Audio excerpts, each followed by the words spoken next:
na mipango ya maendeleo ya kitaifa. Nianze tu na kueleza kidogo kuhusu vipaumbele na mwelekeo wa uwekezaji katika kipindi cha miaka mitano ijayo. Kwanza, katika uwekezaji tunapopima mafanikio huwa tunatumia vigezo vikubwa vitatu. Kwanza tunaangalia miradi ya uwekezaji iliyosajiliwa. Hilo neno la kwanza kabisa. Lakini pili, tunaangalia idadi ya ajira ambazo zimezalishwa kutokana na miradi ya uwekezaji ambayo mmeisajili. Lakini tatu, tunaangalia kiwango cha mtaji kilichovutiwa kuingizwa. Kwa hivyo uwekezaji ni hiyo, hayo ndio mambo makubwa matatu. Na uwekezaji ni pale ambapo rasilimali inakutana na mtaji. Kwa hiyo kwa mfano wewe unaweza kawa na ardhi. Unayo ardhi nzuri kabisa, shamba. Mpaka hapo haujao uwekezaji. Unakuwa uwekezaji pale ambapo unaibadilisha ardhi yako kuwa na thamani. Ili ibadilike na thamani inabidi upate vitu viwili. Upate mtaji, upate na teknolojia. Ukipata mtaji unaweza kaamua kwenye shamba lako ukaamua kujenga nyumba, huo tayari ni uwekezaji. Ukaamua kulima, huo ni uwekezaji. Ukaamua kujenga kiwanda, huo ni uwekezaji. Kwa hiyo uwekezaji utokea pale ambapo unakuwa na rasilimali, unakuwa na mtaji, unakuwa na teknolojia. Inafanyika, unapata kitu unakibadilisha kwa thamani kubwa ya kifedha, tunaita uwekezaji. Kwa hivyo hilo ni eneo muhimu sana ambalo tunaliangalia. Katika kipindi cha miaka mitano iliyopita, mwaka 2021 mpaka 2025, kazi kubwa ilifanyika. Kwa mfano, idadi ya miradi ya uwekezaji iliongezeka kutoka kusajili miradi 252 kwa mwaka 2021 hadi kufikia miradi 901 mwaka 2024. Kwa hivyo kiwango kikubwa sana kiliongezeka, na hata mitaji ikaongezeka kutoka dola za Kimarekani bilioni 3.7 mwaka 2021 hadi tukafikia dola za Kimarekani bilioni 9.3 mwaka 2024. Kwa hivyo kwa vigezo vyote tutakavyopima, utaona kwamba sekta ya uwekezaji katika miaka minne mitano iliyopita, katika awamu ya 6 ya Mheshimiwa Dr. Samia Suluhu Hassan, kazi kubwa ilifanyika na mafanikio yalionekana. Na unaweza kuona vile vile katika uchangamfu wa biashara katika nchi husika, utaona kabisa biashara zinazidi kukua, zinazidi kuongezeka. Kwa hilo ni eneo muhimu, na hayo mambo yakitokea inamaanisha kwamba unazidi kuzalisha ajira katika nchi. Kwa hiyo hayo ni mafanikio kwa kifupi, lakini ningetaka sana kujikita kile ambacho tunakifanya kuelekea mbele. Ndio muhimu sana katika miaka mitano ijayo katika kutranslate au kutafsiri ilani ya Chama cha Mapinduzi kwenda kwenye matendo. Kazi kubwa tulionayo ni kubadilisha ahadi kuwa vitendo. Ahadi ambazo tumeziahidi mwaka 2025 katika uchaguzi uliokamilika mwaka huu, ahadi za ilani ya Chama cha Mapinduzi, lakini pia ahadi za Mheshimiwa Rais mwenyewe katika kampeni zake. Lazima tubadilishe ahadi kwenda kwenye vitendo, na ndio kazi yangu mojawapo msingi kama waziri mwenye dhamana ya mipango, ni kwamba mipango ambayo tumekubaliana ibadilishwe iende kwenye vitendo. Kwa hiyo nitatumia muda mwingi hapa, nitatumia muda mwingi sana kuelezea namna tunavyoenda kubadilisha ahadi mbalimbali kwenda kwenye vitendo, ili yale ambayo tumeahidi yaende kuonekana kwa maisha ya wananchi wetu. Kwanza, katika upande wa uwekezaji katika miaka mitano ijayo, tunaenda kuchukua hatua zifuatazo katika kuimarisha huduma za uwekezaji na kuibua fursa kwa wananchi wetu na hususan vijana. Jambo la kwanza kubwa sana ni kuendelea kuimarisha kituo cha mahala pamoja, yani one stop facilitation center. Kinachofanyika hapa ni kwamba mkienda pale TISEZA utakuta wana kitu kinaitwa one stop facilitation center, yani kituo cha mahala pamoja. Lengo ni nini? Lengo ni kwamba mwekezaji akienda, kuna taasisi nyingi za serikali ambazo zinahudumia wawekezaji. Kwanza, hatua ya kwanza lazima ukasajili kampuni. Unasajili kampuni wapi? BRELA. Lazima uende TRA, lazima uende mazingira, lazima uende OSHA. Yaani kuna taasisi karibu 16 ili uweze kufanya biashara yako au uweze kufanya uwekezaji. Ambacho inafanya TISEZA ni kwamba badala mwananchi au mwekezaji kuzunguka kwenye taasisi moja moja, aende TISEZA apate huduma hizi zote sehemu ile, ili akitoka pale akafanya kazi ya uwekezaji. Hiyo ndio dhana ya kituo cha mahala pamoja. Kwa hiyo nataka tukakiimarishe kwa maeneo mawili. Kwanza, taasisi zote ambazo zinatoa huduma ziwepo pale. Lakini pili, hizo taasisi zote na mamlaka kamili. Kwa hivyo kama ni swala la kupata hati, upate hati pale na itambulike. Kama ni BRELA usajili kampuni uondoke. Kama umepata tax exemption, afisa anayewekwa pale na TRA awe ni mtu mwenye mamlaka kamili ili akitoka pale aondoke. Hayo ndio maeneo ambayo nataka tukayatazanie. Kwanza kabisa, taasisi ambazo zinakaa pale, maafisa wanaowekwa pale, wawe maafisa ambao wana mamlaka kamili ili mwekezaji asihangaike. Na ndio sheria mpya inavyotaka ambayo tumepitisha juzi hapa. Lakini eneo la pili ni kuimarisha of course huduma zenyewe kwa maana ya jengo. Sasa hivi wamekaa pale Golden Jubilee Tower, wamepanga mle. Lakini kwa muda tu wanamalizia jengo lao, watahamia pale karibu na bunge. Watakaa na jengo lao la kisasa kabisa, TISEZA, na huduma zote wataenda pale, wawekezaji wetu watahudumiwa wakiwa mahala pamoja bila wasiwasi. Na kwa hivyo wataweza kupata nini pale? Vitu vya kodi. Kwa mambo ya kodi yote kutoka TRA watakuta pale. Watapata vibali vya ukaaji kutoka idara ya uhamiaji. Ukiwa ni kutoka nje, ukiingia Tanzania unahitaji vitu viwili. Kwanza upate kibali cha ukaaji kinaitwa residence permit ili uweze kukaa Tanzania. Kwa hiyo unaipata kutoka kwenye, kwa nataka vyote hivi unavipata kutoka TISEZA, idara ya kazi. Upate kitu kinaitwa hati isiyo asili. Hapa Tanzania kama ni mgeni huruhusi kumiliki ardhi. Kwa hiyo huwezi kupewa hati ya kumiliki ardhi if you are a foreigner. The only thing you can get ni kwamba unapata kitu kinaitwa derivative right, yani hati isiyo asili. Kwa hiyo TISEZA anamiliki ardhi kwa niaba yako na anakuwa nacho cheti nani? TISEZA. Lengo ni kwamba hii ni sheria imewekwa na ndio utamaduni wetu miaka yote katika nchi, na inatutofautisha na nchi nyingi sana za Afrika. Hapa huwezi kuja mgeni ukamiliki ardhi hapa. Kwa hiyo lazima hilo utapata yote kutoka hapo. Inatolewa na Wizara ya Ardhi na yenyewe utakuta pale pale TISEZA. Lazima upate cheti cha mazingira. Kwa lazima watu wa NEMIC wathibitishe kwamba uwekezaji wako hauna athari za kimazingira. Na yenyewe hatutaki ukazunguke kwanza kutafuta ofisi ya NEMIC, uipate pale pale. Upate kibali maalum cha kuwekeza sekta ya madawa. Kuna madawa fulani hapa kuwekeza lazima uende TMDA. Ndio unatoa kibali maalum. Na wenyewe wapo pale. Ukapata kibali maalum cha kuwekeza katika sekta ya kilimo. Kuna maeneo fulani kwenye kilimo na yenyewe lazima Wizara ya Kilimo ikupatie kibali. Na yenyewe hatutaki ukahangaike Dodoma kutafuta kibali. Utapata pale pale. Wizara ya Kilimo atakuwepo. Kibali maalum cha kuwekeza katika sekta ya madini. Inatoa tume ya madini na yenyewe utaipata pale pale TISEZA. Kuna cheti cha usalama na afya katika eneo la kazi, yani OSHA. Na yenyewe unakuta wapo pale. Kuna vitambulisho vya NIDA kwa maana kama ni raia wa kwetu basi wataka process pale unapatiwa kiwa hapo. Kuna taratibu za kuunganishwa na umeme, TANESCO wanakuwepo pale. Na kupata cheti cha ubora wa bidhaa anatoa na TBS na yenyewe pale. Kwa huduma hizi 14 kwa sasa zinapatikana TISEZA. Kwa hiyo mwananchi akitaka kuwekeza, kijana wetu amemaliza chuo kikuu, anataka kusajili kampuni, process zote hizi ataenda TISEZA, atazikamilisha kwa muda mfupi iwezekanavyo. Nataka tuimarishe pia na kukuza benki ya ardhi kwa ajili ya uwekezaji. Sheria ya uwekezaji na maeneo maalum ya kiuchumi imeanzisha benki ya ardhi. Na katika sheria hii TISEZA imepewa jukumu la kuanzisha benki ya ardhi kwa kushirikiana na wizara yenye dhamana ya ardhi, kwa maana Wizara ya Ardhi, Nyumba na Maendeleo ya Makazi. Na mpaka sasa TISEZA inamiliki hekta 170,176.96 inamilikiwa na TISEZA, wanaimiliki wao, ipo tayari kwa ajili ya uwekezaji. Inajumuisha mashamba, maeneo maalum ya kiuchumi. Kwa mfano mashamba ya jumla tunayo hekta 78,144. Kwa hiyo katika 170,176 tunazo hekta 78,144.35 mashamba ya jumla haya. Na mashamba ambayo yametoka kwenye taasisi za serikali ni zaidi ya mashamba 202, yani 56,900. Kwa hivyo hizo ambao wanamiliki TISEZA wamezitoa wapi? Zipo taasisi za umma zimepeleka TISEZA kwa ajili ya uwekezaji, lakini zipo ambazo pia zimewasishwa na sekta binafsi. Yapo mashamba au viwanja 124. Wewe unaweza kuwa na shamba lako kubwa somewhere,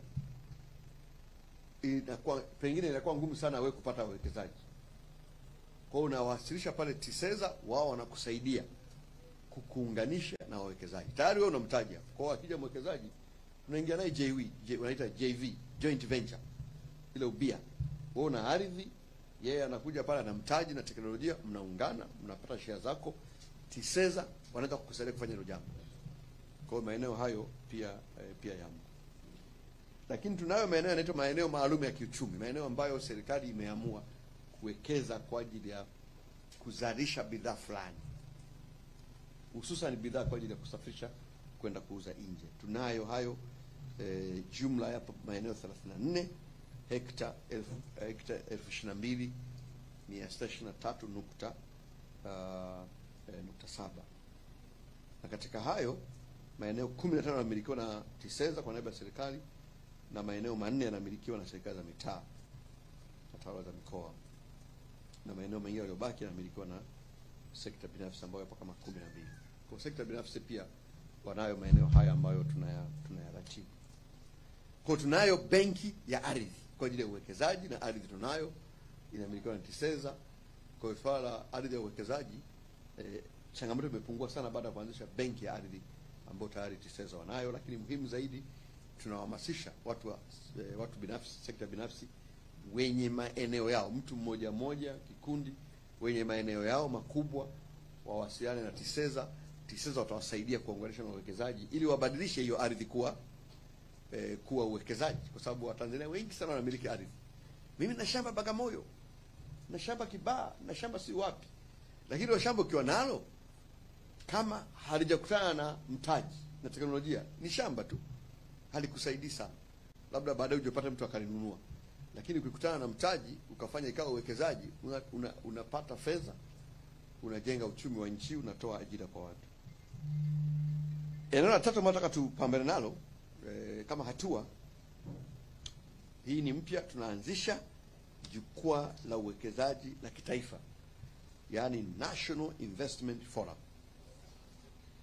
Hili jukwaa kuanzia Januari, mimi na mawaziri wenzangu wa viwanda na biashara, waziri wa fedha, waziri wa ardhi, waziri wa muungano na mazingira, na wengine ambao watahusika, tutakutana na wawekezaji kila baada ya miezi mitatu.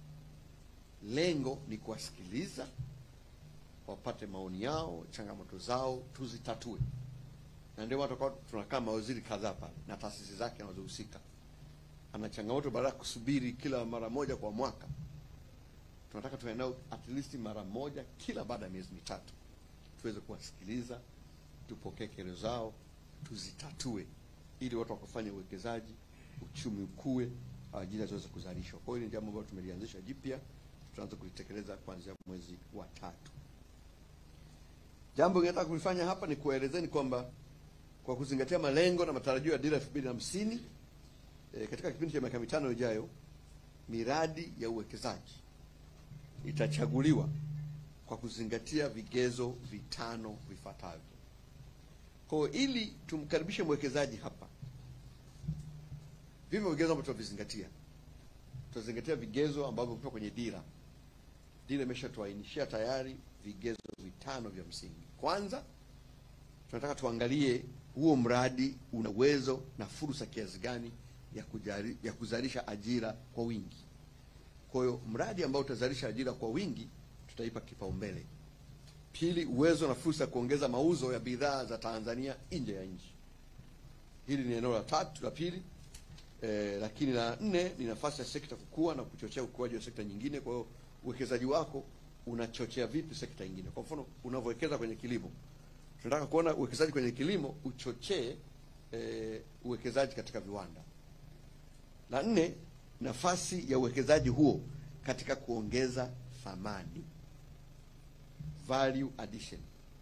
Tunataka as a country tusafirishe bidhaa kwenda nje ya nchi, bidhaa ambazo zimeongezwa thamani. Hii habari ya kusafirisha bidhaa ambazo unasafirisha wanaita raw materials, hapana. Tunataka bidhaa zetu zisafirishwe nje zikiwa zimeongezwa thamani. Ndio maana tumewekeza sana kwenye upande wa madini. Tunasisitiza wawekezaji wakija hapa, sio tukija kuchimba madini hapa. Unachimba madini, unaenda kuongeza thamani. wanaita beneficiation hapa Tanzania, badala ya kusafirisha madini kutoka kwenye mgodi moja kwa moja bandarini, kutoka kwenye mgodi uende kwenye kiwanda ndio uende bandarini. This is the new policy ambayo Mheshimiwa Rais ametuelekeza tuisimamie. Na namba 5, fursa ya sekta katika kukuza mapato ya serikali. Unaelewa? Fursa ya sekta katika kukuza mapato ya serikali. At the end of the day, serikali lazima iwe na uwezo wa kuhudumia wananchi wake. Sasa uwezo huu unapatikana kwenye mapato. Kwa lazima mapato ya serikali yaende kukua. Kwa hiyo tukitathmini uwekezaji wako tukagundua kwamba unatupa kodi ya kutosha, huo uwekezaji lazima upewe kipaumbele, kwa sababu unaenda kujenga uwezo wa serikali wa kuongeza mapato. Kwa hivyo ndivyo vigezo vitano ambavyo tunavizingatia. Hata nyinyi waandishi wa habari mnapotathmini, angalieni haya mambo matano, ndio muhimu sana kwa nchi katika miaka mitano, kwa kweli katika miaka 25 ijayo, kwa kuzingatia dira yetu.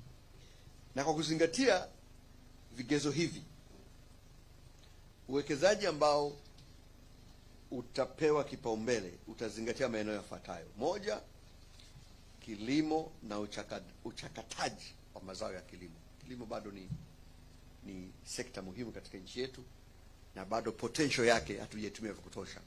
Kwa hiyo uwekezaji katika sekta ya kilimo utapewa kipaumbele. Uzalishaji wa bidhaa muhimu kwa matumizi ya ndani na ambazo tunaagiza kutoka nje. Hapa kuna bidhaa nyingi tunaagiza kutoka nje. Ukiangalia takwimu za mwaka 2024, tuliagiza nje takriban bidhaa 96 zenye thamani ya shilingi takriban trilioni 15. Tumetumia trilioni 15 kuagiza bidhaa kutoka nje, bidhaa 96, na wataalamu wameshafanya uchambuzi. Zipo bidhaa ambazo tuna uwezo wa kuzizalisha ndani, na tumetambua angalau kwa haraka bidhaa 8, na tukifanya hivyo tuna uwezo kuokoa takriban shilingi trilioni 2.5 kwa haraka kabisa. Baada ya kupeleka hizi fedha nje, fedha hizi zizunguke ndani, zitazalisha ajira, zitakuza uchumi. Kwa hivyo tumeamua kwamba bidhaa hizi, tulikuwa tunayo sukari, lakini sukari tumeiondoa kwa sababu kuanzia mwaka kesho Tanzania itakuwa inajitegemea kwa uzalishaji wa sukari. Kwa hiyo tumeiondoa. Tayari bidhaa ya kwanza kabisa ilikuwa sukari. Sasa kuanzia mwakani viwanda vyetu vimepanuliwa sana. TPC Kilombero, Kagera Sugar, vyote tumeanzisha viwanda vipya hapa Bagamoyo, kule Morogoro, na kuna wawekezaji wengi pia wanaenda kuomba vibali vya kuwekeza kwenye sukari. Kwa sukari kuanzia mwaka kesho 2026 hatuhitaji kuagiza sukari kutoka nje. Sana tutakuwa tunapambana kutafuta masoko ya kuuza sukari nje. Kwa hiyo tunashukuru Mungu kwamba hili limeondoka. Bidhaa ya pili ambayo tunataka tupambane ni mafuta ya kupikia. Tunaagiza mafuta ya kupikia mengi sana, wakati nchi yetu ina nafasi nzuri ya kuzalisha alizeti. Mafuta ya alizeti ni mafuta ya high class, yanahitajika sana hata kwa wenzetu kule. Kwa hivyo nataka kuanzisha mashamba maalum na viwanda maalum kabisa kwa ajili ya kuzalisha mafuta ya alizeti. Hata tuna wawekezaji wa kutosha, wanakwenda Dodoma, wanakwenda Singida, wanakwenda Kigoma na maeneo mengine kwa ajili ya kuanzisha ili kulima alizeti. Sasa hivi changamoto ambayo tunayo hapa ni kwamba tuna viwanda vya alizeti hapa vya kuchakata mafuta ya alizeti, lakini havina raw materials, malighafi hamna. Kwa hiyo vinazalisha miezi 3-4 vimefungwa. Kwa hiyo ambacho strategy ambayo tunakuja nayo mkakati ni kwamba kuwe na value addition. Wao wenye viwanda wawe na mikataba na wakulima. Kwa hivyo unalima kama wafanya kwenye miwa, unapewa shamba, unalima kwa lengo la kulisha kiwanda, unakuwa na mkataba wako kabisa. Wakulima wengi wakishakuwa na uhakika wa soko watalima. Kwa hivyo hili ni eneo ambalo inaitwa value chain, unaanza kwenye shamba mpaka kwenye kiwanda. This is a new strategy ambayo tunakuja nayo ili tuweze kujitegemea kwenye eneo la mafuta ya kupikia, hususan mafuta ya alizeti, kwa sababu tuna bidhaa hapa. Nyingine ni ngano. Bado tunaagiza ngano nje karibu 90%, na nafasi ya kulima ngano Tanzania ni kubwa. Ngano inatumika kwenye maeneo mengi sana, nyinyi mnafahamu hapa. Vyakula mnavyokula vingi, ukishika tu katika vyakula 5, 3 mpaka 4 vitakuwa ni ngano. Iwe ni mkate, iwe ni kwenye mabia huko wapi, ngano inatumika mno. Na tuna nafasi nzuri ya kulima ngano. Nataka tuvutie uwekezaji kwenye eneo la kulima ngano ili tuachane na habari hii ya kuagiza ngano kutoka nje, mambo mengine kama furniture na kadhalika. Kwa yote haya tumezitambua bidhaa ambazo tunaenda kuweka nguvu ya ziada ya kuweza kuzalisha nje ili kujitegemea katika maeneo haya na kupunguza matumizi ya fedha za kigeni kuzipeleka nje, lakini pia kuchochea uwekezaji ndani na hivyo kuchochea swala la ajira. Eneo la tatu ni ufugaji. Lazima kuanzisha malisho ya mifugo, ranchi za kibiashara.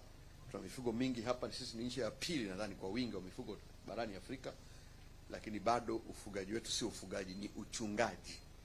Kwa swala la kubadilisha uchungaji kwenda ufugaji ni swala la muhimu, ili ng'ombe moja aweze kuzalisha maziwa ya kutosha. Tuna viwanda vya maziwa hapa, lakini ukiongea na kina asasi wanapambana kutafuta maziwa. Hiyo ni changamoto kubwa sana. Umechochea viwanda wanajenga, halafu raw material kwa maana ya malighafi inakuwa hamna. Sasa hivi ni eneo ambalo ni fursa kubwa, lazima tuwekeze katika swala zima la ufugaji wa kisasa. Kwa hiyo ni eneo ambalo litaenda kupewa kipaumbele kikubwa sana kwenye eneo hilo, na ranchi zetu ziendeshwe kibiashara. Tuna ranchi hapa nyewe mnazifahamu, kienda hapo Kongwa, maeneo mbalimbali tuna ranchi nzuri tu, lakini kwa kweli haziendeshwi kibiashara. We have to transform these ones into commercial entities, zifanye biashara, wape watu wa sekta binafsi ziendeshe, ambao wanaweza kufanya vizuri zaidi. 4 ni uvuvi na ufugaji wa samaki. Na tayari ukienda Mwanza kule, swala la vizimba limeanza kupamba moto, lakini eneo ambalo pia tunahitaji kuliboresha. Uwekezaji mkubwa sana kwenye uvuvi wa kisasa, ndio maana serikali inajenga bandari ya kisasa ya uvuvi pale Kilwa, kwa sababu bado hatuna deep fishing. Uvuvi wetu tunaofanya ni wa kawaida tu, ukienda pale wavuvi wetu wanaojua mitumbi wanaokota samaki, lakini hatujawafuata samaki chini. Na sisi tuna water bodies za kutosha hapa, maziwa, mito. Tuwekeze kwenye teknolojia ili tukafanye deep fishing. Eneo la samaki ni eneo ambalo linaweza kutupa very big economic value, na yenyewe tunaweza kuchochea uwekezaji kwenye eneo haya ili tuweze kuvutia. Kuna utalii sitaji kuelezea sana, mnafahamu, lakini kikubwa sana kwenye utalii tunataka tufungue utalii mwingi. Kuzungumza hapa, tutazungumzia wapi? Wapi? Si huko Serengeti, huko Kilimanjaro kaskazini. Tunataka tufungue kaskazini nyingine zisizopungua 5. Tayari imeshaanza kufunguka Mikumi. Lakini nataka tufungue kwa Ruaha. Ruaha is the best national park Tanzania kuliko hata zile za Serengeti, lakini kwa sababu hatujaifungua. Ukienda kule Bugiri, we want to open kaskazini zingine 5 katika utalii. Hii inaweza kutupa fedha nyingi tu, lakini utalii wa beach ndio kutumia vizuri mwambao. Sisi tuna beach nzuri mno, tukishirikiana sekta binafsi ya ndani ya nchi tunaweza kukuza utalii. Ili ni ambapo tumelimaka kwa mradi kazi na nafasi kubwa sana kukuza mapato taifa hili na kukuza uchumi wetu na kufungua ajira kwa vijana. La 4 ni ujenzi wa majengo. Ujenzi wa majengo, iwe ni nyumba, iwe ni ofisi, iwe ni kumbi za mikutano, ni fursa kubwa sana. Na kwenye ilani yetu tumeeleza kwamba tunaenda kuanza na miji yetu hapa, kuanza kuihuisha na kuipanga upya. Mimi ni mbunge wa jimbo la Ubungo. Ukienda pale Manzese, Manzese ni eneo zuri, lakini makazi yake ni changamoto. Kwa hiyo pale tunahuisha ili sekta binafsi inakuja, tunaunganisha na wenye nyumba zibomolewe, zijengwe magorofa. Mtu akijenga gorofa zake 5, 6, 10, halafu wewe uliokuwa na nyumba yako akakuachia floor moja ya makazi na kabiashara kako hapo, kuna ubaya? This is what other places they are doing. Kwa tunaunganisha watu wetu na wawekezaji. Mwenye hela zake anakuja anajenga gorofa zuri, halafu wewe mwenye nyumba yako ulikuwa na kachumba kako kamoja viwili, unapata ka floor, unapata sehemu ya kuishi wewe na watoto wako, lakini pia unapata kaeneo ka biashara kuingizia kipato, na yeye anafanya biashara katika maeneo mengine.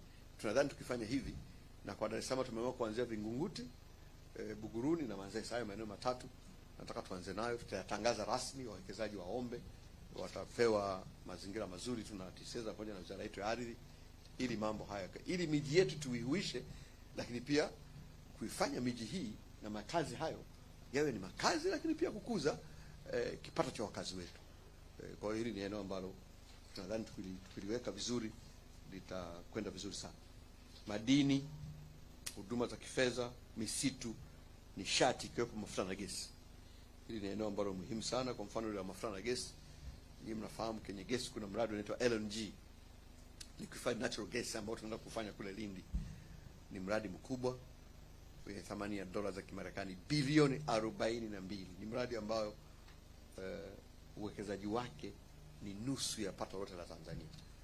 Pato la Tanzania kwa sasa ni dola za Kimarekani bilioni 85. Huu mradi unaingiza dola bilioni 42. Kwa hiyo mradi mmoja unaona unabadilisha kabisa hali ya uchumi wa Tanzania. Ni mradi mkubwa na serikali ipo makini na tupo katika hatua ambazo mradi unaenda kuanza. Kwa hiyo ni maeneo ambayo tunaipa kipaumbele, lakini muhimu sana kwenye swala la ujenzi wa viwanda. Ndio maana safari kwenye ilani tumesisitiza mradi wetu wa Liganga la chuma lazima uanze. Tuanze kufua chuma hapa, iwe ni source nzuri ya kujenga viwanda. Sasa katika kuchochea uwekezaji unaoleta tija zaidi na kutoa fursa kwa vijana, serikali inaenda kuchukua hatua mahususi 5 zifuatazo kwa lengo hasa la kuchochea ajira kwa vijana wetu, na hususan vijana ambao wanamaliza vyuo vikuu na vyuo vya ufundi.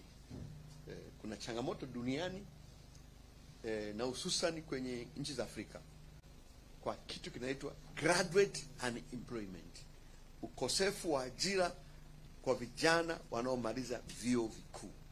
Hili ni eneo ambalo linaisumbua Afrika ikiwemo Tanzania, na hatuwezi kufunga vyuo. Lazima tuje na mikakati tofauti ya kuwasaidia vijana kupata kazi.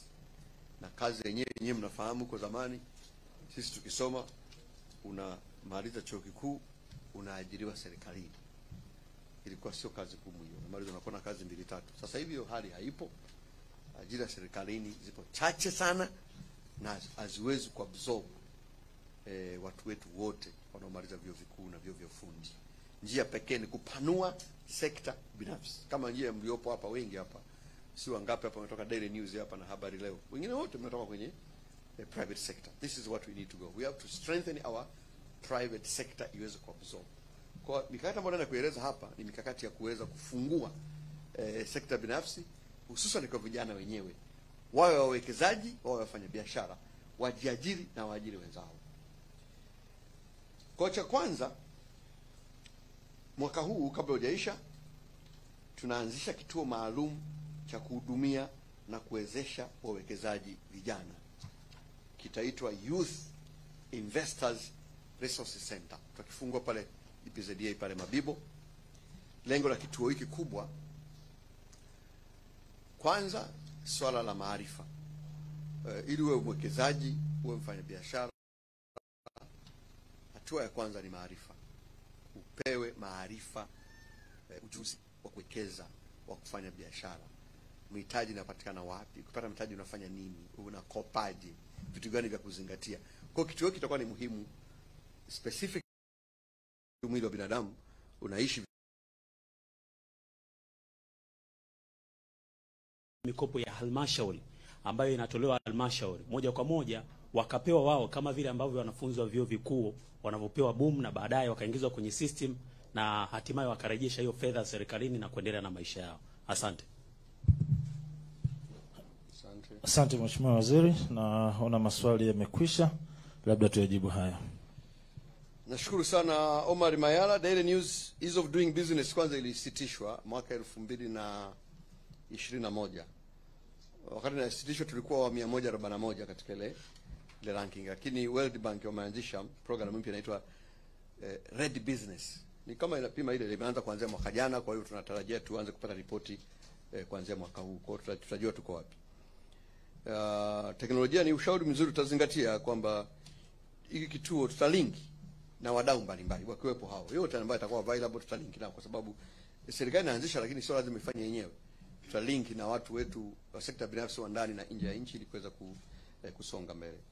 Mitaji hii 50 bilioni ni kama minimum in the next 5 years, isipungue kutoka kwenye uwekezaji kupitia TISEZA peke yake, isipungue. Kwa hiyo manake wastani kwa mwaka isipungue dola za Marekani bilioni 10.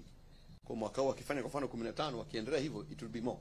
maana we can be talking about 75 billion. Kwa hiyo nimewapa this as a minimum threshold. Maritini vipi wale kusha kumaliza, nimesema hapa tuna address graduate unemployment. Kwa wote, hata wale ambao walishamaliza, sio lazima wamaliza leo. Ni wote. Yote ambaye kijana amemaliza chuo kikuu, vyuo vya ufundi, ikiwemo VETA, kwenye hii program inamhusu wote kabisa bila kujali amemaliza lini. Hiyo hatutaweza kubagua. Wanafunzi hizo database ni sawa, ni wazo zuri tu. Nadhani TISEZA wanaweza kushauriwa, ni ushauri mzuri.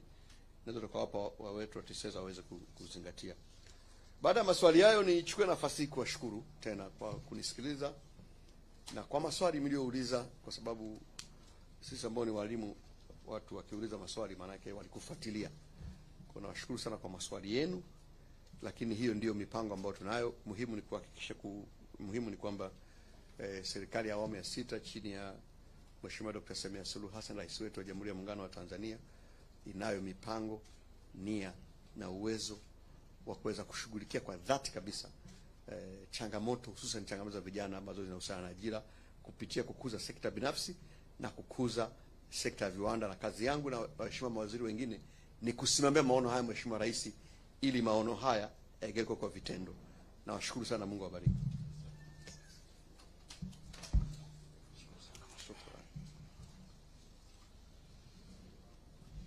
Asante sana Mheshimiwa Waziri Kitila Mkumbo, Profesa, kwa taarifa hiyo nzuri kwa waandishi wa habari.